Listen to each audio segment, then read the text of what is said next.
प्रतिवर्ष भली महाराजा वैकुंठनाथ देव स्मृति संसद पक्षर एक स्वेच्छाकृत मेगा रक्तदान शिविर माणिकम स्थित राजबाटी छकठारे अनुष्ठित हो जाइछि।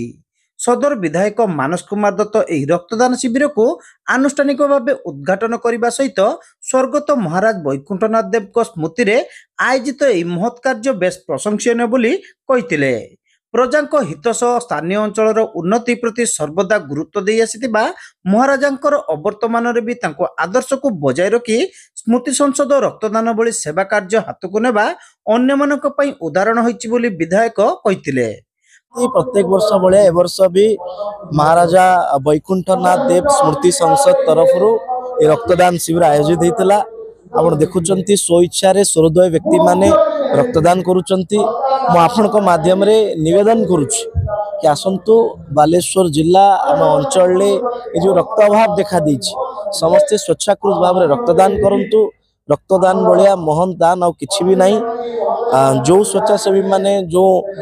मानवीय माने ए पर्यंत भी रक्त दे नाहंती मुझे निवेदन करुच्ची कि नियमित भाव में रक्तदान करंतु आ समाज रे जो रक्तभाव देखिए जो समस्या सृष्टि होइछि ताकू दूरीभूत कर। बालेश्वर आंचलिक उन्नयन ट्रस्ट अध्यक्ष आलोक साहू, जिला परिषद अध्यक्ष नारायण प्रधान, काउंसिलर पद्मलोचन लेंका और मीना महांती, टाउन थाना आईआईसी अशोक कुमार नायक, पूर्वतन पौर उपाध्यक्षा रश्मि रेखा देव, नारी संघ सभानेत्री गोपामुद्रा महापात्र प्रमुख एथिरे जोगदे रक्तदाता मानकु उत्साहित करने सहित परंपरा नियमित बजाय रखिबाकू अनुष्ठानर कर्मकर्ता परामर्श देथिले। महाराजा वैकुंठनाथ देव स्मृति संसदर सभापति समाजसेवी सुजित देव शिविरर उद्घाटनी कार्यक्रम रे अध्यक्षता करथिले। विगत वर्ष भली ए वर्ष तो महाराजा वैकुंठनाथ देव स्मृति संसद आनुकूल्य आमर ये जो रक्तदान शिविर आयोजन कराई जो महाराजा वैकुंठनाथ देव बापा राजा श्यामानंद देव तांकर जो उड़ीसा प्रति जो अवदान थिला बहु जनहितकर कार्य कर तारी स्मृतिचारण निमंते एवं जनसाधारण को जानिबा निमंते आमर ये जो प्रयास जाऊ मु तो धन्यवाद देवी जे वर्ष गतकाली जो राजा वैकुंठनाथ देव महाप्रयाण दिवस थिला सही अवसर रे जो आमर फकीरमोहन साहित्य परिषद आनुकूल्य जाऊ से माने जो महाराजा वैकुंठनाथ देव बापा जो राजा श्यामानंद देव जो उड़िया भाषा सुरक्षा तथा उड़ीसा प्रदेश गठन तथा आमर जो उड़ीसा को सुदूर पश्चिम बंगरू जो रेल लाइन बिछेवा और अन्य जो बहु जनहितकर कार्य कर तार जो एक आलोचना चक्र अनुष्ठित होता से विभिन्न सी कार्य कर कि बहु लोके कम लोके जानी जे राजा श्यामानंद देव जो पुरी रे जो श्री गुंडीचा मंदिर अच्छी सी जराजीर्ण अवस्था हो तार पुनरुद्धार करने से समय रे सी 80,000 टका व्यय कर श्री गुंडीचा मंदिर पुनरुद्धार करते जो कथा कि एबे जनसाधारण को यही वर्ष जो रथयात्रा बेले जो कमेंटेटर कमेंट्री करते से कमेंट्री एक कथा व्यक्त करते एबे लोक जनसाधारण सम्मुख को से कार्यकलाप गुड़िक आसूची जो भाव में आमर जो रेल लाइन धारणा बिछेवा कथा बारिपदा महाराजा एवं वैकुंठनाथ देव को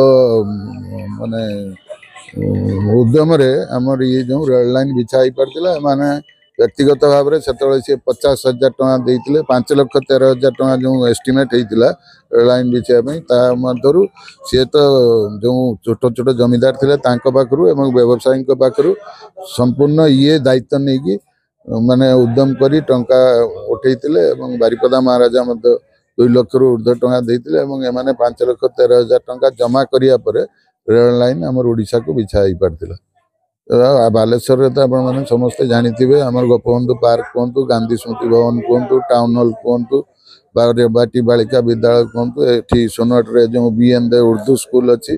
श्रीरामचंद्र जो महाविद्यालय जो पूर्व संस्कृत टूल थिला सेटा ता कथा कहतु एगुड़िक तांकरी अवदान फल सी कर बालेश्वर म्युनिसिपालिटी सी चेयरमैन थिले एवं जो से समय रे बिहार बेंगल ओडिशा लेजिस्लेटिव जो काउंसिल थिला सेथिरे सी प्रथम ओडिया भाव रे माने निर्वाचित होइतिले जो मेंबर भाव रे ତ এইଭଳି ବହୁ ମାନେ ଜନହିତକର କାର୍ଯ୍ୟ ଧୀରେ ଧୀରେ ଲୋକଲୋଚନକୁ ଆସୁଛି ଏବଂ ତାଙ୍କ ଉପରେ ଗବେଷଣା ମଧ୍ୟ ବହୁ ଲୋକେ କରୁଛନ୍ତି ଏବଂ ଲେଖା ପ୍ରକାଶ ଧୀରେ ଧୀରେ ପାଉଛି। ଆଗାମୀ ଦିନରେ ଆମେ ଆଶା ରଖିଛୁ ଆହୁରି ବହୁତ ମାନେ ତାଙ୍କର ଯେଉଁ କାର୍ଯ୍ୟକଳାପ ଗୁଡ଼ିକ ଲୋକ ସମ୍ମୁଖକୁ ଆସିବ। ଆଉ ଏ ବର୍ଷ ମଧ୍ୟ ଆମେ ଆଶା ରଖିଛୁ ରକ୍ତଦାନ ଏକ ମହତ୍ ଦାନ। ରକ୍ତର ଆବଶ୍ୟକତା ଯେହେତୁ ଆମର ଥେଲାସେମିଆ ରୋଗୀ ଆମର ଏଇ ବାଲେଶ୍ୱରରେ ବହୁତ ବଢ଼ୁଛନ୍ତି ପ୍ରତ୍ୟେକ ବର୍ଷ, ମାନେ ରକ୍ତର ମଧ୍ୟ ମାନେ ଆବଶ୍ୟକ ପଡ଼ୁଛି। ତେଣୁ ଏ ବର୍ଷ ଯେଉଁ 153 ୟୁନିଟ୍ ଗତ ବର୍ଷ ଆମର ରକ୍ତ ସଂଗୃହୀତ ଏ ବର୍ଷ ଆମେ ଆଶା ରଖିଛୁ ତାଠୁ ଅଧିକ ସଂଖ୍ୟାରେ ଆମର ରକ୍ତ ସଂଗୃହୀତ ହେବ। ଆୟୋଜିତ ଶିବିରକୁ ସ୍ମୃତି ସଂସଦର ସମ୍ପାଦକ ରାମନାରାୟଣ ଦେଙ୍କ ସମେତ ଗୋପାଳ ଚନ୍ଦ୍ର ଆଢ଼୍ୟ, ଆଶ୍ରିତା ତରେଇ, ସୁରଜକାନ୍ତ ରଣା, ଶଶିଭୂଷଣ କର, ହରେକୃଷ୍ଣ ବାରିକ, ପଙ୍କଜ କୁମାର ଦାସ, ଦୀପକ କୁମାର କର, ସଞ୍ଜୟ ଭୂଷଣ କର, ସୁଦର୍ଶନ ମାଝୀ, ବାଦଲ ଚନ୍ଦ୍ର ବାରିକ, ରବୀନ୍ଦ୍ର କୁମାର ମାଝୀ, ସଞ୍ଜୟ ବାରିକ, କରୁଣାକର ସେନାପତି, ବିକାଶ ନାୟକ ପ୍ରମୁଖ କର୍ମକର୍ତ୍ତା ଓ ସଦସ୍ୟମାନେ ପରିଚାଳନା କରିଥିଲେ। ଜିଲ୍ଲା ରକ୍ତ ଭଣ୍ଡାରର କର୍ମଚାରୀମାନେ ରକ୍ତ ସଂଗ୍ରହ କାର୍ଯ୍ୟ ସମ୍ପାଦନା କରିଥିଲେ। ଶିବିର ଶେଷ ସୁଦ୍ଧା 100ରୁ ଉର୍ଦ୍ଧ୍ୱ ୟୁନିଟ୍ ରକ୍ତ